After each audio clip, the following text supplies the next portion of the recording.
Kismet and Mimosa of the Southern School had a 2-day-old baby called Cosmo.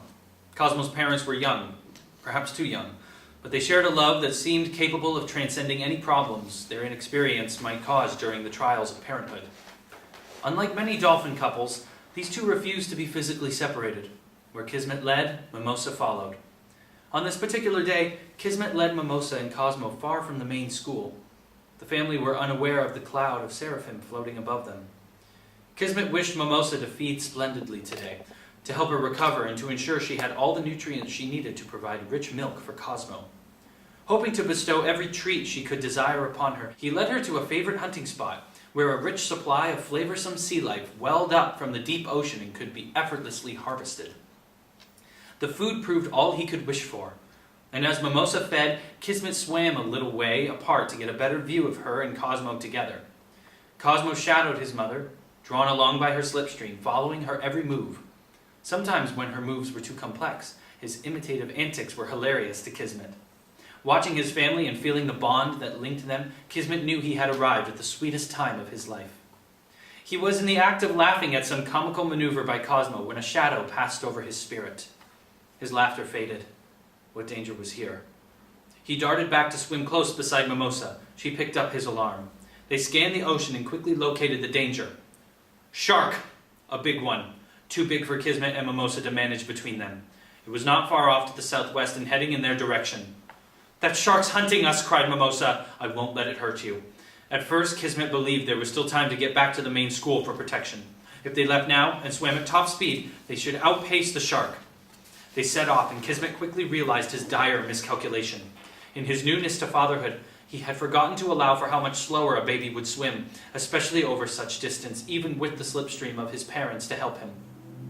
Kismet thought streamed the main school with an urgent cry for help. He received a reply saying fighter dolphins were on their way, but the school was far off and the shark too close.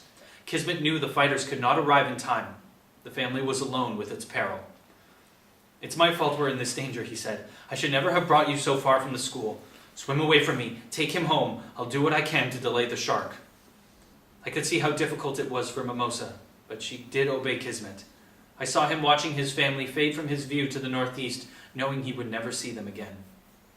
The shark was closing in, stealthily but speedily. Even with his eye vision now, Kismet could see its massive shape approaching through the hazy water. It was 4 times his size and weight, a heavy missile of efficient muscle propelling a jaw that gaped to reveal row on row of murderous teeth. Kismet intended to do everything in his power to stop this monster from reaching his family. He knew what it would take and did not hesitate. He swam toward the shark, aiming to attract it.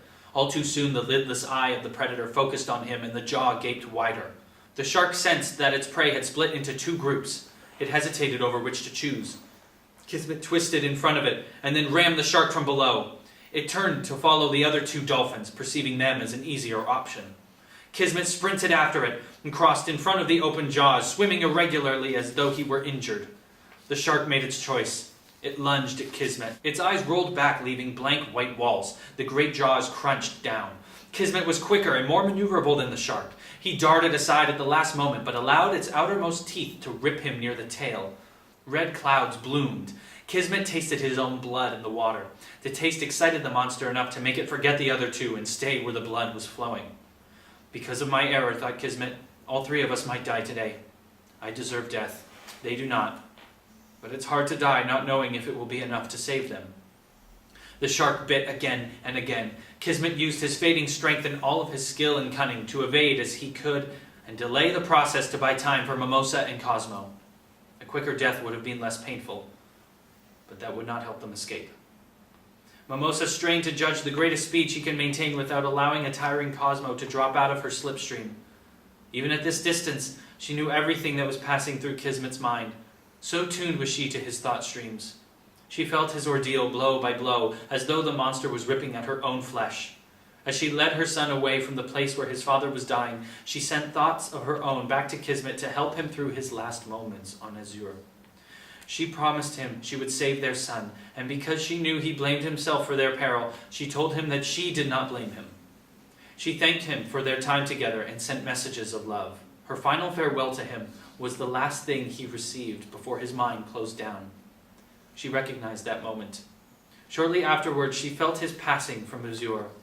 It was as though the ocean had evaporated and left her swimming in emptiness. There was nothing left, except the tiny body struggling in her slipstream. He was all she had of her lost love. I won't let Cosmo die, she vowed. I won't let my kismet die in vain. They swam on, but baby Cosmo was exhausted and slowing. He whimpered for food. She knew he would fade faster without it, so she slowed again and let him suckle. She forced herself to contract her lactation muscles and eject the milk into his mouth, while every other instinct urged her to leap for the moon to escape the approaching danger. Cosmo took the milk and then surfaced to breathe. By this time she could feel the deadly rhythm of the shark's approach. The nightmare was beginning again. She thought streamed to the rescue team. "Where are you? Come quickly!" "We're coming. We're many, but the distance is great." "Then swim as you've never swum before and save my baby at least." The shark had arrived, hunting them down. It loomed into view. When the first strike was imminent, she urged Cosmo to continue without her, and swam towards the monster as Kidmet had done before, determined to prevent it attacking her baby. She thrust her fin into the gaping maw, just far enough for it to be slightly ripped on the first row of teeth. The teeth were still flecked with Kismet's blood, and now the blood of Kismet and Mimosa mingled there. She skipped aside quickly. Like Kismet, she intended to delay her own death to make time for the rescuers to arrive. Once again, the taste of blood persuaded the shark to choose her as its prey. Soon, billowing red clouds were staining the sea as before. But Cosmo had not swum away. She saw him still swimming dangerously close to the shark, and she heard him crying, "Mother! Mother!" "Swim away, Cosmo," she called. "Some dolphins are coming for you. I cannot come with you. Leave me now. Swim away." But he did not obey, and she knew he was too tired to swim on alone. She heard him call to the shark. "Stop! Stop!" cried Cosmo, but the shark would not have listened even if it could. I noticed that Cosmo ceased to breathe when he saw the shark hurting his mother. The non-breathing Cosmo charged, as though he was no longer exhausted. He darted like a wriggling sprat straight toward the side of the great grey body that rose like a wall before him, and drove his tiny rostrum into it with every ounce of force in his body and soul. The impact almost knocked him senseless, but fortunately for him, the shark didn't notice and continued feeding. Dazed, half-blinded, short of oxygen, and with his rostrum bleeding from contact with the shark's gritty skin, Cosmo continued attacking the unheeding monster. In one almost accidental glancing contact with its mouth, 3 of the shark's outermost teeth ripped through the skin of Cosmo's left side, leaving a deep triple gash bleeding freely. Mimosa was fading fast. She had lost too much flesh and was finding it difficult to move quickly enough to slow the process. But the shark was not as hungry as it had been before, so Mimosa managed to stay alive for several minutes more. She felt the hits of the shark as a series of dull thuds. She was dragged through the water, then released. The clouds bloomed around her, exactly the shape of the clouds in the sky, but faster, expanding and dreadful in color. As with sky clouds, there were gaps between them, where she saw the deep azurine blue of the sea. All colors were fading for Mimosa now, and darkness crept in from the edges of her vision as though all of azure was receding. But something moved there. She caught a last glimpse, in a gap between the red clouds. It was her baby. He was still whole. And what were those large shapes surrounding him? The fighters had come. One of them spoke to her. "Mimosa, your baby is safe now. Go in peace. If they take him away, he would live. Goodbye, my baby. I'm sorry I cannot see you grow. Keep my love within you always." I saw him receive that love she sent him. It was a powerful gift, the last gift of a dying mother to her baby, and it settled deep inside him. Mimosa relaxed at last and began to come back to us. Azure became a speck of light in the distance, and then it vanished as the darkness closed in around her. We allowed the spirits of Kismet and Mimosa to enter the hereafter together, as this was all they asked.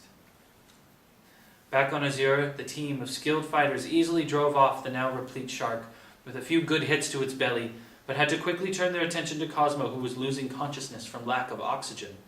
They held him at the surface and stimulated his breathing reflexes by intense thought stream and echo vibration until they heard him take his first half-choking breath.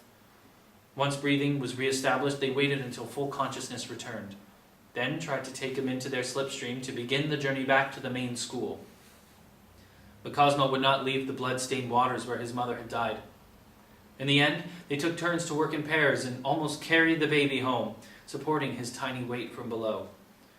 Fortunately, the school elders were aware of their need and moved the school towards them to minimize the distance. Cosmo was soon in safekeeping. Lactating females lined up to provide milk for this newly orphaned one, but it was many hours before he was in any state to receive it, and even then it took much persuading. Cosmo was scarred for life. The triple slash was long and livid. It bled freely, slowing his recovery.